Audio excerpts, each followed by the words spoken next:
And then I continue to talk about the importance of cultural norms, especially if you don't know your students. Like when Jamila, that's how I pronounced her name. I'm not sure if that's correct, but how she was wearing her, I'm not sure the correct term, but her headpiece. Yeah. That's kind of what I said it was. I know that's probably really just. I look in the glossary there. But like when her stepmom was like, you need to take that off.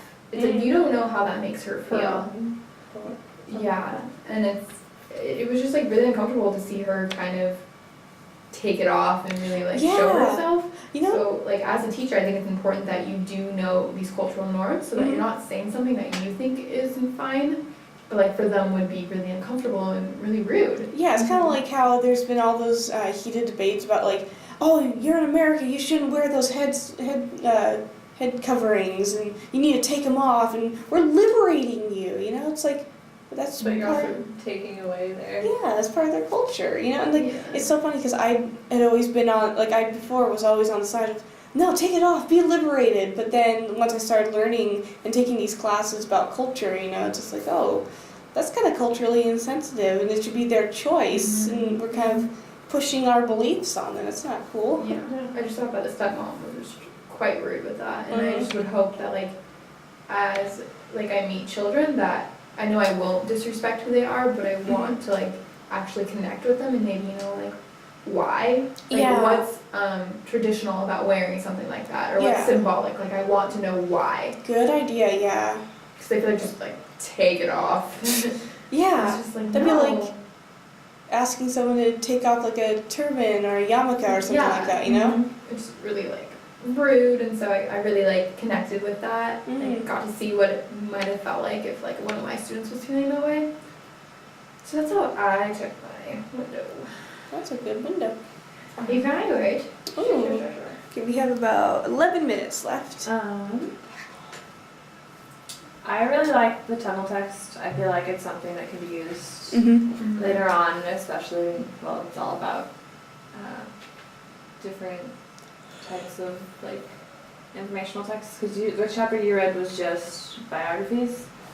Yeah, so like it helps like just what do you look for in these texts and how they can help your students. That's what it is, and it like helps you kind of narrow your focus on what you're actually looking for. Yeah. It's like choosing the right perspective. And then what about like harvesting hope in that? Do you guys think you would include either of those or these? Yeah. I think this one's for younger students just because of how it was written. Like if you look inside, it's like super colorful, and there's still a lot of words, but it's a lot less than the other one. Yeah. I feel like it could be a good read aloud too, even if you want to go for like younger. Yeah, I definitely agree. I love the like the pictures. The illustrations, with the words and everything, like they really work well together, and like the emotions in the pictures. There's one page that like really stood out to me, the educational one. I think it's the next one. This one, I was just like so like upset when I read that page. I was like, this goes against like everything we've been taught in woodring. Oh gosh, I forgot about this part. You're right. Like, even like every single person in this picture is like, oh. What a sad sign. Yeah. I am a clown. I speak Spanish. It's funny. It's like not funny, but interesting. Yeah, because like that was something I was just looking at for my 431 class about like how I hadn't even considered it, but there is like bullying towards people who speak Spanish. I think like I've been kind of like cool. I know, right? Like I've been kind of like this little safe bubble of woodring, thinking like, oh, everyone's really culturally respectful and everything. But it's like reading that, I'm like, oh my gosh, some people actually bully people for not speaking English. I'm just like, what? Yeah. So here's some interesting things when you walk on campus. Right. Or even like language barriers. You guys watching The Bachelor? Juan Pablo. I've seen tidbits of it. He doesn't know how to express his feelings in English, so that like the girls take it off as being really like, you don't want to know more about me, because he would always say it's okay. And one of the girls was like, it's not okay. Like, do you have any other words to like express how you feel right now? And he's like, there's language problems. Yeah, it's like if Like, you, that would be hard. Wasn't It's there like some drama about something he So said? much drama. well, talk about it later. the whole Yeah. entire show is drama. But yeah, like that's really insensitive that he like just he's still But he's learning. been living here, so I feel like if he wants to create a life for himself, Yeah. Pablo. There's Anyway. two sides. And Anyway. we talked about like this being a good read aloud book, wanting more. Mm-hmm. Yeah, I mean, older kids, maybe middle school, could read it on their own. Like up. I don't think they'd be able to comprehend everything that's happening Yeah. without like structured notes. With some help, but like, I don't know. It's definitely a little bit of Powerful. yeah.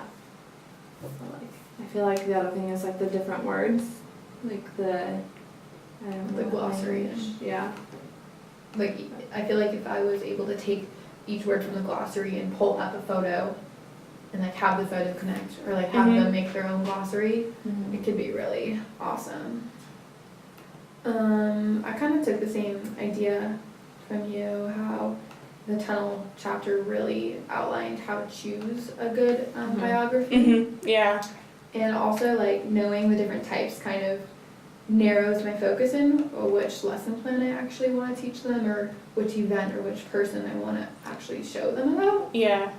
I thought they're all really good reference books. Like sometimes like we already talked about textbooks, but these are definitely a bit more engaging.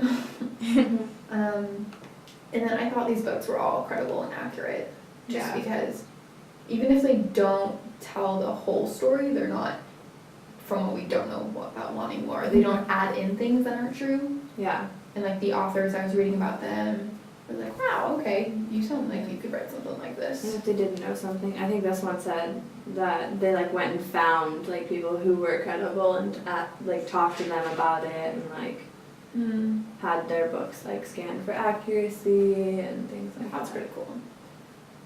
And then I kind of, I got really excited because I wanted to talk about like teaching tools with these books. Mm-hmm. And so I talked about how like the extensions for these books could be really powerful.